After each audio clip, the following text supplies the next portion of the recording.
तर गौतमी पाटीलनं अपघातग्रस्त रिक्षा चालकाची भेट घेतलेली आहे। रिक्षा चालकाच्या मुलीनं गौतमी पाटीलचे आभार मानलेत। गौतमी पाटीलच्या वाहनाच्या धडकेत रिक्षा चालक गंभीर जखमी झालेला होता।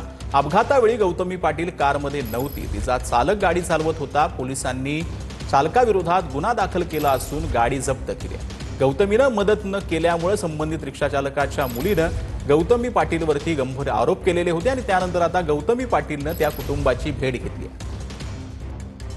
अपर्णा मरगळे माझ्यासोबत आहे।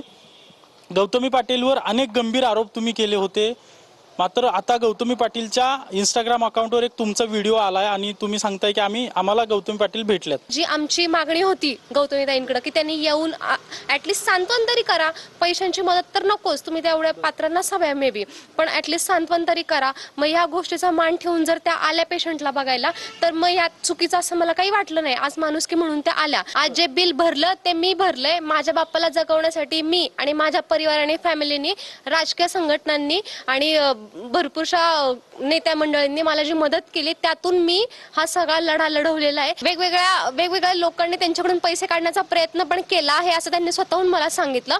पण हे त्यांना कुणी पैसे काढण्याचा प्रयत्न कुणाकडून केला नाही, त्याबद्दलचा क्लिअरन्स मी त्यांच्याकडून घेतला नाही। आणि मला आता माझ्या वडिलांची तब्येत जास्त महत्त्वाची होती, त्यामुळे मी त्या सगळ्या गोष्टींमध्ये पडायचा प्रयत्न त्यांचे मानलेले भाऊ वगैरे तुम्हाला भेटायला आलते, असं काय झालं होतं का? नाही, मला भेटायला कोणी गौतमी पाटील खोटं बोलते?